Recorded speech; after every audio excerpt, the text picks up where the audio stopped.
আজ মহান মে দিবস, শ্রমজীবী মানুষের অধিকার আদায়ের রক্ত ঝরা দিন। 1886 সালের এই দিনে 12 ঘণ্টা কাজের পরিবর্তে 8 ঘণ্টার দাবিতে যুক্তরাষ্ট্রের শিকাগো শহরের হে মার্কেটের শ্রমিকরা রাস্তায় নামলে তাদের ওপর গুলি চলে। এতে নিহত হন তরতাজা 11 জন শ্রমিক। তাদের জীবনদানের মধ্য দিয়ে পরবর্তীকালে যুক্তরাষ্ট্রসহ গোটা বিশ্বে 8 ঘণ্টা শ্রমের দাবি মেনে নেওয়া হয়।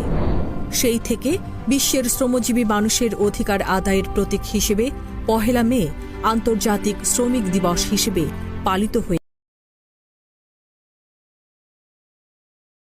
বাংলাদেশ একটি ছোট্ট দেশ, কিন্তু এখন গোটা দুনিয়ার নজর পড়েছে এই ছোট্ট ভূখণ্ডটার দিকেই। কিন্তু প্রশ্ন হচ্ছে কেন?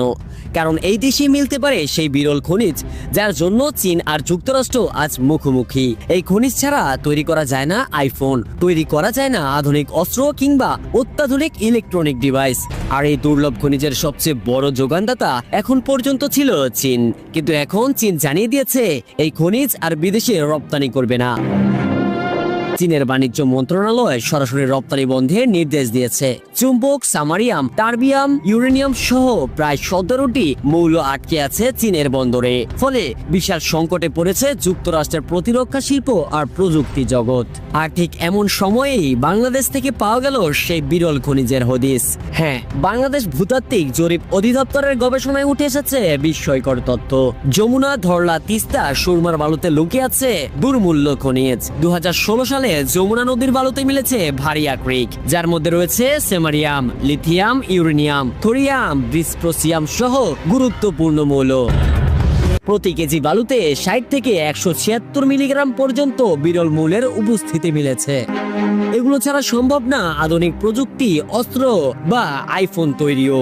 তাহলে প্রশ্ন হলো, বাংলাদেশ কি পারবে এই খনিজ সম্পদ দিয়ে বিশ্ব রাজনীতির নিয়ন্ত্রণ নিতে? অবশ্যই পারবেই তো, শুধু দরকার একটি সঠিক পরিকল্পনা এবং কতটুকু দেশপ্রেম। আজকের বাংলাদেশ শুধু রয়্যাল বেঙ্গল টাইগারের দেশ না, এটাই এশিয়ার রয়্যাল বেঙ্গল পাওয়ার। আর এই শক্তির উৎস আমাদের মাটির নিচেই লুকিয়ে আছে। বাংলাদেশ তোমার ভিতরেই লুকিয়ে আছে আগামীর বিশ্ব নেতৃত্ব।